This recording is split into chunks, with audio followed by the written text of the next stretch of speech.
Depuis que la rumeur circule sur le divorce du pasteur, les médias s'enflamment et tout le monde cherche à connaître la vérité. Mais je vous assure que ce que vous allez découvrir dans cette vidéo est très grave. À cause de ces rumeurs, le pasteur Joël Cabazel a décidé de se rendre dans l'église du pasteur Marcelo afin d'éclaircir la situation. Restez concentrés, car dans cette vidéo, vous allez tout découvrir. Il est marié d'une seule femme. Laisse-moi finir. Laisse-moi finir. Il est marié d'une seule femme. Sans... Mettez-moi la vidéo où Joël Cabazel est en train de bénir le mariage de Marcelo. Quand je vous dis que tous ces gens sont devenus faux, et quand je dis le lendemain, vous voyez les preuves. C'est-à-dire que, je sais, comment faire pour que ce peuple la comprenne. Marcelo. Joël Cabazel et Marcelo. Ils sont, oui. Joël Cabazel bénit le mariage. En disant que, écoutez ce que Joël Cabazel dit. Joël Cabazel dit que, évitez que Marcelo Tunassi, il a fait ça pour éviter. Non. Quand le diable habite sur vous, c'est dangereux.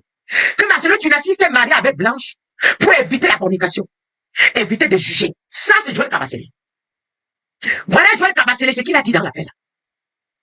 Nous bénissons le mariage de Marcelo. Évitez quand lorsque quelqu'un fait quelque chose pour éviter la fornication. Donc Marcelo, à moins d'un an, sans avoir une femme, il peut mourir. Vous êtes devenus ridicules. Vous ne pouvez pas. Vous êtes devenus très ridicules. Nous bénissons Jésus pour son mariage. Gloire à Dieu. La communauté, la compassion l'a annoncé le dimanche. Et donc, nous avons reçu l'information d'une source sûre, puisque ça a été dit à la compassion limitée.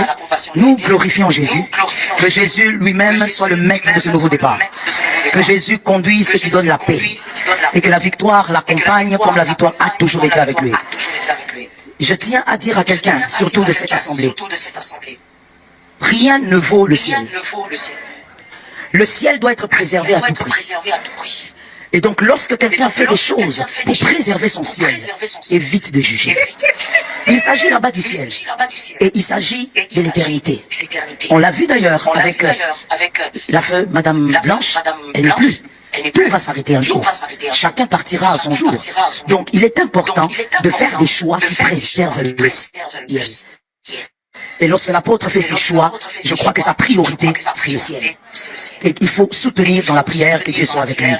Et j'aimerais dire à quelqu'un qui aussi, certainement dans cette salle, se sont offusqués d'une manière ou d'une autre par cette nouvelle, c'est que le deuil de Maman Blanche soit court ou long, ça ne change rien à ce qu'elle a été. Ça ne change rien à l'histoire qu'elle a vécue. Que le deuil de Maman Blanche prenne 2 jours, ou 4 ans, ou 10 ans, ou 30 minutes, ça ne change rien au fait qu'elle a été une ascète. Elle a été une étoile majeure. Et cela ne changera rien à son histoire. Et nous bénissons Jésus.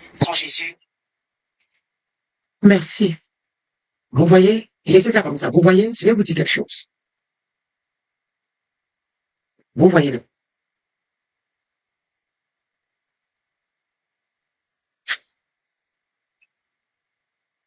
Écoutez-moi, Maman Joël Cabazel, qui tue par l'épée, meurt par l'épée. Évitez d'utiliser votre micro pour endormir le peuple. De quel chef tu parles? Évitez d'utiliser votre micro. Le peuple là, ce ne sont pas des moutons quand même.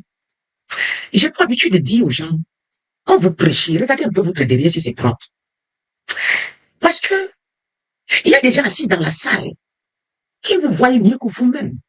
Même si tu es prophète, il y a des gens assis là dans la salle, mais qui lisent vos vies. Pendant que tu es en train de prêcher, ça passe comme une flashpoint. Il dit, moi, c'est pas, n'est pas vrai. Mais quand vous pensez que tout le monde est borné, est-ce que tu utilises ton micro? Il est devenu sale à ce point, Maman Cabazel. Hein? Il est devenu sale à ce point. Sale à ce point, à quel point où? Je dis, Maman Blanche, elle est morte hier. Aujourd'hui, ça fait un an jour pour jour. Si Marcelo se le marie, ce n'est pas grave. Sachez que l'histoire de Marcelo a blessé l'Église. Tous les chrétiens se sont sentis vraiment indignés, méprisés. Vous croyez? L'affaire n'est plus que pour Marcelo. C'est pour toutes les familles. Parce que même ça devient le faux du faux encore. Quand nous souffrons, nous sommes des hommes de Dieu. Mais quand Dieu commence à nous enrichir, nous sommes des escrocs. Quelle escroquerie de votre part? Si ton père physique devient riche, tu es content. Mais si ton pasteur devient riche, voleur. Si ton père physique monte, oh gloire papa, Dieu a béni papa. Mais si ton pasteur devient riche, allez faire une comptabilité des offrandes et des dîmes. Nous voulons comprendre, est-ce que c'est vraiment, c'est pas l'argent de l'achat de la parcelle? Vous commencez à faire des audits, improviser l'enfance. Je dis toujours, je ne suis pas un féticheur. Le féticheur t'enrichit, mais il reste pauvre. Mais moi, je ne suis pas un féticheur. Je prie pour toi, tu deviens riche. Moi aussi, je deviens riche. Je prie pour toi, tu es élevé. Moi aussi, je suis élevé. Je prie pour toi, tes enfants deviennent grands. Mes enfants aussi deviennent grands. Je ne suis pas un marabout pour t'enrichir. Et moi, je reste pauvre. Mais vous voulez une belle salle, des belles lumières, et quand le son n'arrive pas, pasteur, les sons n'arrivent pas, et là-bas, l'écran là ne marche pas. Mais pour que ça marche, il faut l'argent. Pour que ça marche, il faut l'argent. Pour que ça marche, il faut l'argent. Le direct, pasteur, le direct, on n'a pas le direct. Pour que le direct soit en direct, il faut l'argent direct. Mais c'est ça, le direct, il n'y a pas le direct, il n'y a pas le direct. Vous vous plaignez des images, mais les images, il faut la caméra. L'image est floue, l'image est floue. C'est parce que ton offrande est floue. Ton offrande est floue, c'est pourquoi l'image est floue. Alléluia. Vous nous exigez, faites ceci, faites cela. On le fait comment? C'est parce qu'il y a des fils à l'église qui donnent. C'est parce qu'il y a des fils qui donnent. Mais les enfants aiment profiter des offrandes des fils. Et quand l'église construit, achète, notre église a construit. Tu as donné quoi? Notre église est en train de monter. Tu as fait quoi? Tu as fait quoi? Si ça t'énerve, tu es vraiment un enfant. Oui, si ça t'énerve, vous voulez l'excellence, mais vous voulez pas payer le prix de cette excellence. Bien aimé, moi depuis que je suis pasteur, peut-être le pasteur Ivan, mais moi depuis que je suis pasteur, jamais l'argent n'est tombé dans ma chambre comme ça. Depuis que je suis pasteur, jamais je viens, non, je tombe avec l'argent. Ce sont des hommes matures qui offrent pour que l'œuvre de Dieu avance. Mais les bébés spirituels, ils viennent, ils commencent à critiquer le sang, ils critiquent qu'il fait chaud, ils critiquent ceci. Bien aimé, moi aussi j'ai chaud. Si tu vas sur la climatisation, tu la mets. Pasteur, pourquoi il n'y a pas ça? Pasteur, pourquoi il n'y a pas ça? Pasteur, pourquoi il n'y a pas ça? C'est ça les enfants. Papa, tu achètes ceci. Pasteur, papa, tu achètes ceci. Papa, c'est ça les enfants. Ils veulent que l'œuvre de Dieu avance. Mais eux, il faut rien. Il faut ça. Il faut une nouvelle moquette. Il faut ceci. Les bébés spirituels, ils aiment toujours recevoir, ils n'aiment pas donner. C'est pourquoi nous avons des problèmes quand Dieu commence à bénir les hommes de Dieu. Il peut trouver normal qu'un ministre soit riche. Il peut trouver normal qu'un avocat soit riche, qu'un professeur d'université soit riche. Mais si un homme de Dieu riche, c'est un escroc, c'est un voleur. Le ministre, qu'est-ce qu'il fait dans la vie? Il parle. Est-ce qu'il se bat? Moi aussi je parle. Le professeur, qu'est-ce qu'il fait dans la vie? Il se bat, il parle. Moi aussi je parle. Mais lui donne que le cours de chimie. Mais moi je parle de sociologie, eschatologie, pneumatologie, sotériologie. Une église peut trembler pour bien moins qu'un scandale. Il suffit parfois d'un silence mal interprété, d'une photo qui manque, d'un poste qui tarde à venir pour que des milliers de fidèles se mettent à imaginer le pire. C'est exactement ce qui s'est passé autour du pasteur Marcelo Tunasi, figure incontournable de l'église La Compassion, connue en République démocratique du Congo, en Belgique et jusqu'en France. Depuis plusieurs mois, son nom circule sur TikTok et sur d'autres réseaux sociaux, associé à un mot qui, dans les milieux évangéliques, sonne presque comme une sentence: divorce. Des vidéos parlent d'un silence brisé, d'une épouse qui aurait reconnu ses mensonges, d'une séparation imminente qui secouerait Paris et l'église tout entière. Le problème, c'est qu'aucune de ces publications ne s'appuie sur un fait vérifiable. Et pendant que ces contenus s'accumulent, la réalité de la vie du pasteur Tunasi, elle, est bien différente, bien plus grave aussi, et bien plus documentée que ce que les réseaux veulent bien raconter. Pour comprendre pourquoi ces rumeurs de divorce ont pu prendre une telle ampleur, il faut d'abord revenir sur ce que le pasteur Tunasi a réellement traversé ces 2 dernières années. En juin 2024, son épouse Blanche Odiakandolo, femme qui partageait sa vie depuis près de 24 ans, meurt subitement d'un arrêt cardiaque en Turquie. Ce décès brutal frappe de plein fouet non seulement l'homme, mais toute une communauté qui voyait en ce couple un exemple, une forme de stabilité au sein d'une église en pleine expansion. Ceux qui ont suivi le pasteur Tunasi durant ces années savent à quel point il évoquait souvent souvent dans ses prédications l'importance du mariage, de la fidélité, de la persévérance dans le couple. Voir cet homme perdre celle avec qui il avait construit tout cela a été un choc pour beaucoup de croyants en Afrique comme en Europe. C'est dans cette période de deuil que les premières tensions vont naître, mais elles ne concernent pas un divorce. Elles concernent un tout autre sujet, plus terre à terre, plus juridique, la succession.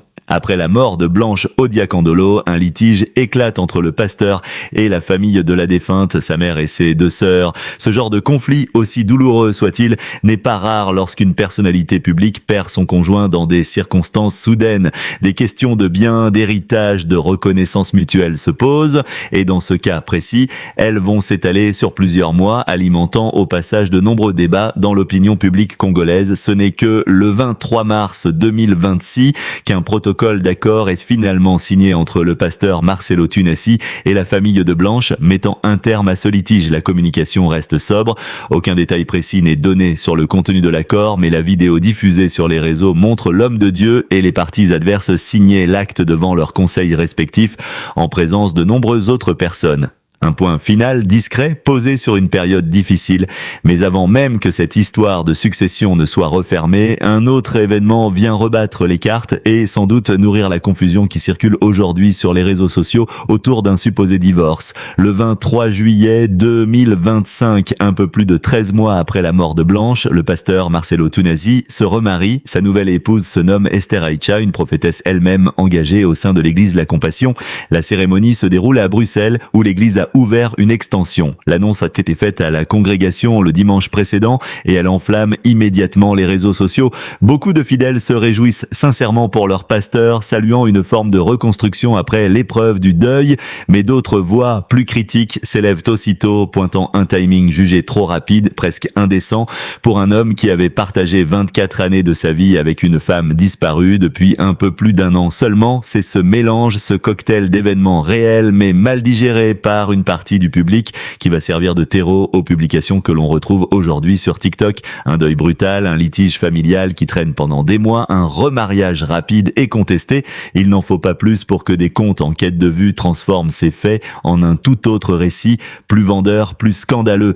Le mot divorce est plus facile à faire circuler que les mots succession ou deuil. Il fait plus réagir, il génère plus de commentaires, plus de partages, plus de débats enflammés. Certaines publications vont jusqu'à évoquer une épouse qui aurait reconnu ses mensonges et un divorce qui secouerait Paris et l'Église sans qu'aucune source, aucun document, aucune déclaration officielle ne vienne étayer ces affirmations.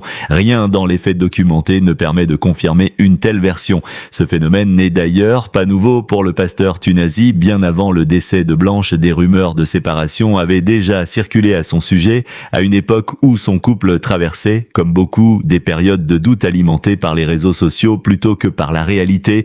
Le pasteur avait alors tenu à couper court publiquement à ces spéculations, publiant une photo de lui aux côtés de son épouse prise lors d'un culte dominical, accompagnée d'un message clair affirmant qu'ils étaient toujours ensemble par la grâce de Dieu. Dans cette même déclaration, il avait appelé à la responsabilité dans la diffusion de l'information, rappelant l'impact que peuvent avoir des paroles non vérifiées sur une famille et sur une communauté entière. Cette phrase résonne aujourd'hui encore, presque comme un avertissement prémonitoire face à ce qui recommence à circuler.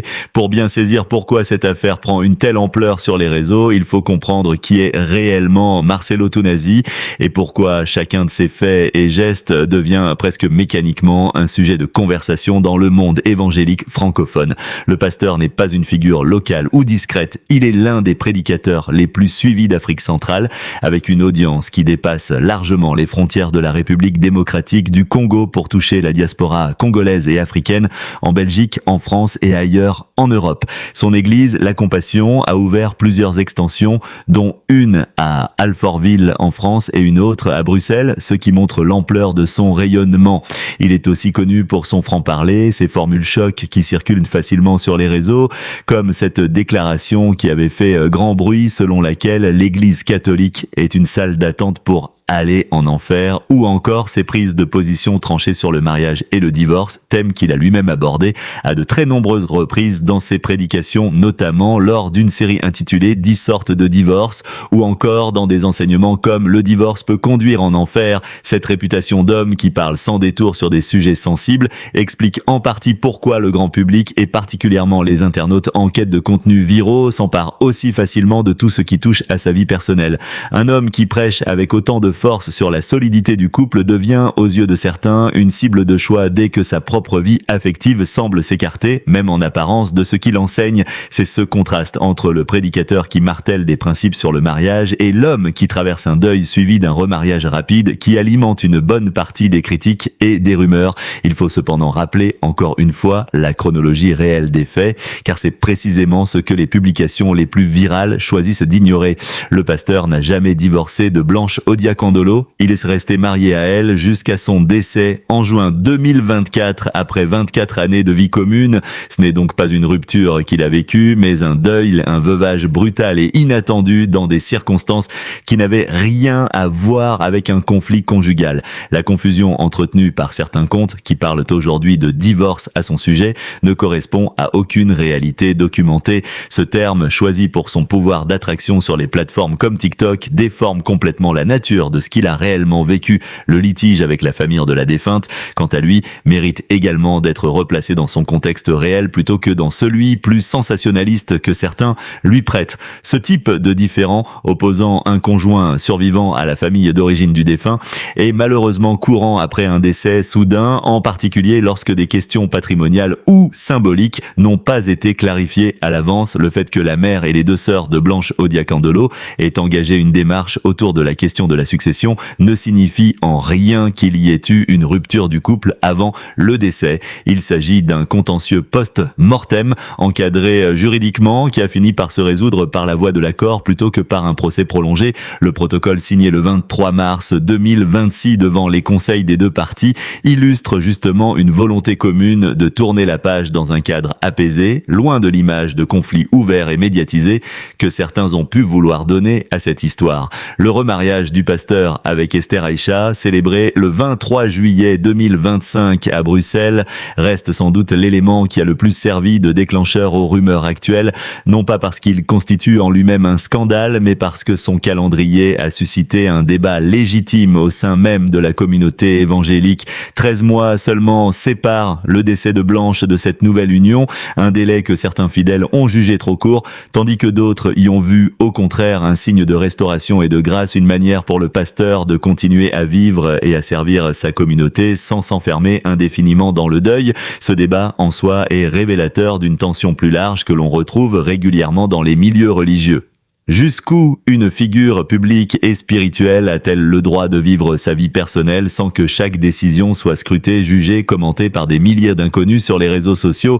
Il est intéressant de noter que le choix du prénom de sa nouvelle épouse, Esther Aïcha, elle-même prophétesse au sein de l'église La Compassion, s'inscrit dans une continuité de service au sein de la même communauté plutôt que dans une rupture avec elle. Ce n'est pas une personne extérieure au monde de l'église qui entre dans la vie du pasteur, mais une femme qui partage déjà son engagement spirituel et sa mission. Ce détail, souvent absent des publications virales, change pourtant beaucoup la lecture que l'on peut faire de cette union rapide.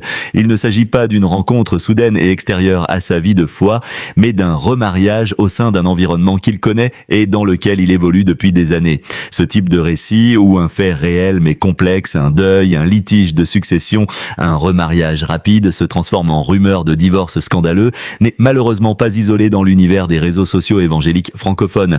Les pasteurs à forte audience, particulièrement ceux qui prêchent avec insistance sur la fidélité et la solidité du couple, deviennent des cibles régulières de ce type de désinformation, précisément parce que le contraste supposé entre leur discours et leur vie privée fait vendre. On l'a vu avec d'autres figures du même milieu où des rumeurs de séparation, de tromperie ou de scandale familial circulent sans jamais être confirmées par une source fiable, uniquement portée par des comptes anonymes ou des pages dédiées au buzz religieux. Le pasteur Tunasi lui-même n'en est pas à sa première expérience de ce genre. Bien avant le décès de son épouse Blanche, des rumeurs de séparation circulaient déjà à son sujet, l'obligeant à publier une photo commune accompagnée d'un message clair pour mettre fin aux spéculations. Cette répétition du même schéma, années après années, montre à quel point la vie personnelle des figures religieuses populaires est devenue un terrain fertile pour la désinformation indépendamment des faits réels.